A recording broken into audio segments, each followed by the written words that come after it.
Humanity had seen strange things in the galaxy, levitating jellyfish diplomats, crystalline philosophers who spoke in ultraviolet, even gas giant emperors who ruled entire star systems without ever touching solid ground.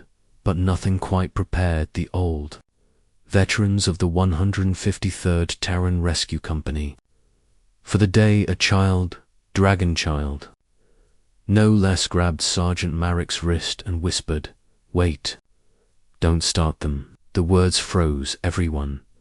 The humans were standing inside the ruins of a collapsed mountain city on the planet Axtilion, scanning rows of enormous oval pods. Some were cracked open, some glowed faintly, some throbbed with a pulse like a heartbeat, and the hatchling small, blue-scaled, barely knee-high was shaking. Corporal Dana knelt. "Kid, what do you mean, don't start them? These pods are lifesavers. They're supposed to be dormant rescue cocoons." The hatchling swallowed hard. "They're not what you think." The last survivors 3 hours earlier, the veterans had received the distress signal. It was a tremor of static buried deep in the mountain range, but unmistakable. Survivors. Trapped. Unstable. Please help. Axtelion had been reduced to near extinction after the Cinder War, a conflict that burned entire dragon clans. Only a handful of hatchlings were known to still exist. The veterans expected a battlefield. They found something worse. The mountain city was hollowed out. Tunnels melted by plasma fire, walls warped by biothermal explosions. Dragon architecture, normally proud, curved. Majestic hung broken like snapped ribs. And in the center of it all, they found the Hatchling. Alone, Jevering, Marek, had wrapped the kid in an emergency cloak as soon as they found him. "What's your name?" Dana had asked. The hatchling blinked nervously. I am Keleth, son of nobody. My clutch is gone." The veterans shared a look. Another orphan of war. They'd seen too many. The sleeping Kokensafter securing Keleth. The squad moved deeper. Their scanners detected life multiple signatures coming from a sealed chamber. When they broke through the melted gate, they found the pods, top hundreds, tall, metallic, humming with energy. Stasis rescue pods, Lieutenant Orson had assumed. Autonomous survival units, typical for collapse scenarios. So the squad began prepping to activate them, until Keleth screamed, "Wait." His sharp claws dug into Marek's sleeve. "You don't know what's inside." They are not pods. They are eggs. Silence hit the room like a dropped meteor. Marek slowly turned toward the hatchling. "Eggs," Keleth nodded, "trembling war eggs." Dana frowned. "You mean like weaponized bioweapons?" "Or no?" Keleth wrapped his arms around himself. "I mean, dragons, but not like me." He stepped toward one glowing pod. "They are soldiers, engineered, forced, made only for war." The veterans felt their blood turn cold. Orson whispered, "Genetically modified dragon soldiers." "But weren't those outlawed after the Cinder War?" "They were destroyed," Keleth said. "All of them, except..." He gestured sadly. "This last clutch. My people hid it, locked it away, swore never to use it again." Marek looked around the ruined chamber, but someone tried to start them. Keleth nodded, double quotes, "And if they hatch wrong, they don't know friend or foe. They destroy everything." The pods begin to pulse as, if on cue, the nearest pod throbbed with a violent beat. "That wasn't doing that before," Dana muttered. Lights flickered, faint growls no. Voices echoed inside the shells. Keleth backed up, panicking. They're waking too fast. They'll hatch angry, confused. They'll think the war is still going. Orson cursed. Who triggered them? There's no power source here. Marek checked his scanner. The mountain. The geothermal vents. They're heating up. These pods are bioreactive. They must have sensed the thermal spike, meaning the eggs were incubating again and waking rapidly. The human veterans make a choice. Sorsen spoke fast. We need to shut them down. Override the activation cycle. Keleth stared in horror. If you try to force reset them, they will think you're attackers. They will hatch in combat mode. Then what do we do? Marek shouted. Calith, pointed to the symbols etched into the pod bases. My clan engineered them. But they also gave one command that all war eggs must obey. Which is? Dana asked. Keleth's voice was barely a whisper. They obeyed the first voice they hear. Silence. A sickening, creeping realization spread through the veterans. The pods were hatching. They would hear someone first, if it wasn't dragons. If it wasn't handled carefully, they would imprint on violence. Let them hear you. Keleth tugged Marek's sleeve with a desperation that broke the sergeant's heart. You're human. You're calm.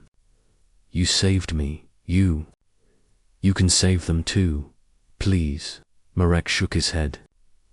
Kid, they're dragons. They won't listen to me. They will, Keleth insisted. War eggs imprint on tone, not species. If your voice is steady, kind, strong, they will follow, Dana added, like newborn animals. Keleth nodded, double quotes, except they breathe fire. The first hatching, the first pod cracked. A hiss of white steam burst out. A claw obsidian black, glowing with molten lines, scratched through the metal membrane. Keleth screamed and hid behind Marek. The veterans raised rifles not to kill, but to stun if needed. The pod split open. Out stepped a hatchling twice the size of Keleth, armored in dark, volcanic scales, eyes burning like two gold suns. It growled, low, dangerous. The room tensered. Marek slowly holstered his weapon. He stepped forward. Everyone thought he'd lost his mind, but Marek spoke, softly, calmly, words steady as a mountain, easy. Little one, you're safe now. The war hatchling's growls softened. Its head tilted. It sniffed the air. Then it lowered itself, kneeling, submitting, choosing him. Keleth gasped. It worked. A room full of Birthmore pods cracked. 5, 10, 20. Some screeched. Some roared.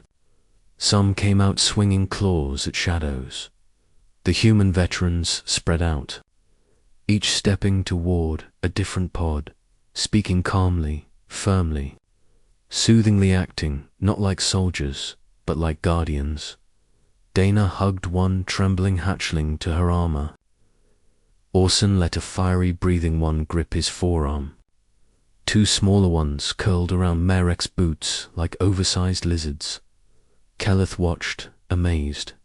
They were born only to serve war. Marek smiled at him. Then maybe it's time someone showed them peace. The enemy arrives just when hope filled the chamber. Thunderous crash shook the mountain. Troops stormed in armored with plasma, rifles and thermal suits. Keleth recognized the insignia. His eyes widened in terror. Cinder's Sun Company.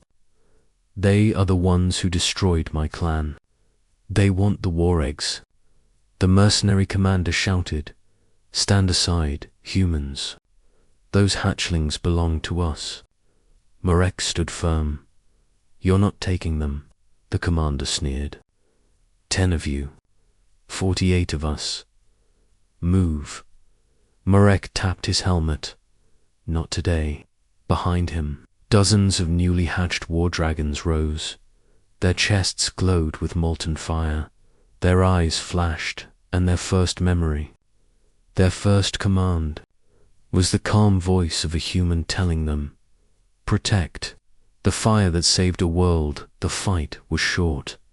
Not a battle a storm that were hatchlings didn't kill. They shielded. They pushed back. They disarmed.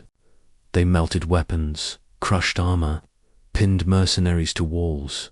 The veterans barely had to fire a shot when the smoke cleared. The mercenaries surrendered. Kelith ran to the veterans, eyes sparkling with relief. You saved them. And me. Marek ruffled the kid's scales. Family doesn't have to be blood. Kelith blinked, surprised. Family. Dana smiled. You're stuck with us now, little blue. The war hatchlings chirped, growled and curled around the humans, warm and safe for the first time in their existence. Asterisk, a new beginning. As rescue ships arrived, Kelith approached Marek. What will happen to them? To my brothers and sisters? Marek looked around at the hatchlings nuzzling human armor, playing with equipment, following orders like well-trained pups. They'll grow, he said. They'll learn. They'll live, and humans will raise them. Kelith asked softly. Humans and dragons, Marek said. Together, Kelith breathed out, relieved. Then maybe the war can finally end. Marek crouched to meet his eyes. It ends the moment someone chooses a different path. Kelith touched the sergeant's hand with his small claw. Thank you. Human, Marek smiled. Anytime, hatchling. Above them, the war eggs once, a weapon chattered and chirped. Like children discovering the world, and for the first time since the Cinder War. Extelion felt alive again. Asterisk,